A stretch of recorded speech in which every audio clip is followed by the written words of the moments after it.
Great. All right. Hey, my name is Jake Bittner. I'm CEO of Qlarion. This is Adam Roy, our CTO.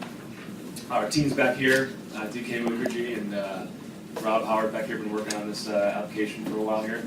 So our company, we are headquartered just about a mile down the road here in Reston. We're a Fairfax County based business. We focus completely on enterprise analytics. So we work with federal, state, and local to build, help our customers sort of mature themselves through the analytics process into enterprise analytics programs that are saving them millions and millions of dollars a year.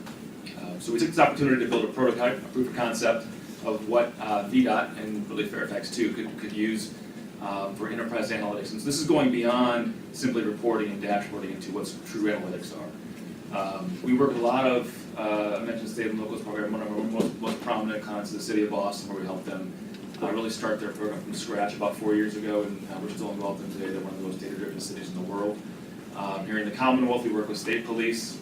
We work with Department of Treasury. We just started with VDOT actually a couple of weeks ago. So excited about that. So let me get into our concept here. So the concept really is to enable anyone in the organization to answer their own questions at the speed of thought. To be able to move through data very, very quickly and to answer your own questions, not to have to predefine things, not to have to think in advance and sort of set up the report or dashboard to answer the questions you already know. Is to be able to have a train of thought and walk through the data and be able to find things, trends, hotspots, things that you didn't know were there before. From an impact perspective, really what we're going to show you is we focused on the crash data. And so it's really about safety. It's about the ability to visualize hotspots and identify trends to make potential changes in the safety realm. So, every once in a while infrastructure has to change. Your infrastructure doesn't keep up with the population changes. Where are the hotspots? How can we address those? Policy changes. Maybe you have to change a road from being 65 to 55 because of certain pedestrian incidents. Finding those trends over time and allowing the analysts to discover those is what we focused on. From an innovation perspective, what we used was a next generation in-memory analytics platform. This one happens to be from Qlik. But the beauty of it is it's self-service. It enables not only analysts, but executives, managers, really even citizens to, in some cases, if you decide to do that, to be able to answer their own questions and maybe have a self-service effort, but move at the speed of thought, like I said before. No predefined analysis paths, true analytics beyond just dashboards and reports. I mentioned that the enterprise analytics approach, our approach, the approach that we take as a company is what we call it's not our term, but we use design thinking, we use lean startup to sort of ideate and iterate on these activities until we can kind of help our customers grow and mature into these type of applications. We had a couple days here, so we were able to iterate a few times in this application, and hopefully it'll hit the mark. But the key thing about using the enterprise analytics platform also is that we can add in data very easily. We can very easily integrate new data, and we can scale up. We can scale up to huge volumes of data, billions of rows, thousands of users, because we're using enterprise analytics platform. Okay, as opposed to sort of hand coded something, right? Okay. Data sets used. We used the portal crash data. We didn't have time, unfortunately. We're trying to layer in some GIS things at the end. We didn't have time to do too much of the Fairfax portal. That would be our next move. So with that, I'm going to turn over to Adam to actually show you the application.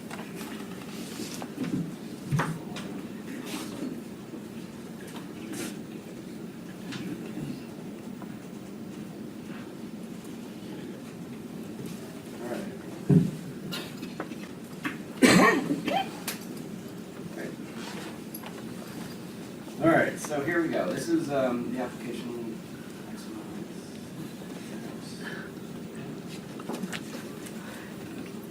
Yeah, 1 minute. There we go. Okay, 1 minute, great. So we have a heat map here of the crash data over time. We'll put it in motion. And you can see how things change each month, where the accidents are occurring, and so forth. We can also zoom in if we want to and focus more in certain areas, like in Fairfax. That's cool. And kind of see what happens as we zoom in.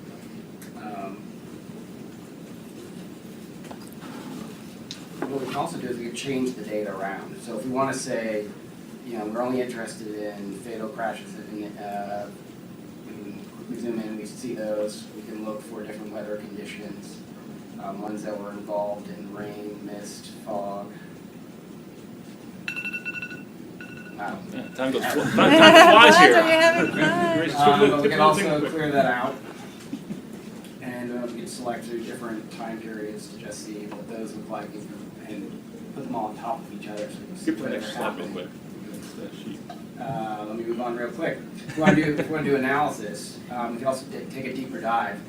And these filters have carried over, but if I'm more interested in looking at, again, we can look at fatal crashes. We can see real quickly, rising to the top quickly are the interstates. But well, that's pretty obvious. What about the pedestrian-related crashes? And we'll clear out the fatal one there without the pedestrians. And now we can see different routes here and where they're happening. And they're not the interstates, which would be pretty logical. But we can select one, and then all the data adjust. We can map out where they're occurring. We can zoom in if we want to. We can see where they're happening over time. We can see what types of crashes there are instantly, and it's all very intuitive. If I want to blow it up, I can see Search real quick. search. Yeah, I can see all the data on it. I can also search. Okay. So does this become a VI platform then for the DOT? Can customize beyond crashes that they could layer in data for traffic patterns or against these conditions? Is that set up as a platform that requires you guys to customize that, or has it become that's the power of this platform is that you can layer in anybody's data and anybody can insert and move the data around? Yeah, with a certain amount of skill set, it's possible. It's all self-built in here, so bringing in the data set is pointing to it. If you want to do something simple as an Excel file, if you want to do an ERP system, you just have to know what you're looking for and be savvy about what you're looking at, because obviously, the generic person on the street doesn't know the back end of the ERP system. In this case, you just dumped in a CSV file or something like that. Is that what you? Yeah, this week we did some big work behind the scenes trying to make everything come together. And then we used the two different crash data sets to do that. And then brought in the back end. You talked about your innovation being that this would be able to answer citizen questions. What's your view of this? Is this now something you would want to make available online for all citizens, and how would citizens use it? Yeah, I mean, you could. It's obviously up to what they're. I mean, I think VDOT's approach is to put the raw data out there, let people do their own thing. This would be one thing people could do. I mean, there's lots of things people do with open data. I mean, others we've done certainly with this data. You can answer lots of different questions depending on what people would want to see, where certain crashes take place, whether there's certain hotspots near their house, or whether there's whether VDOT should have whether they should put a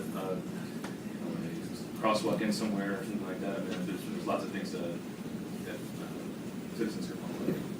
Are there any DOTs using this as a dashboard now? Are you guys working with any? Well, actually, we're DC? Yeah, DC is using it. DC permitting, and then also Arizona's looking at it right now. Yeah. And certainly lots of other state agencies throughout the Just ask one more question. What part of what we're looking at now did you develop in less than 48 hours? Every. Wow. But the data. The platform exists. The platform existed, but everything built on the platform was done honestly, by the last 36 hours.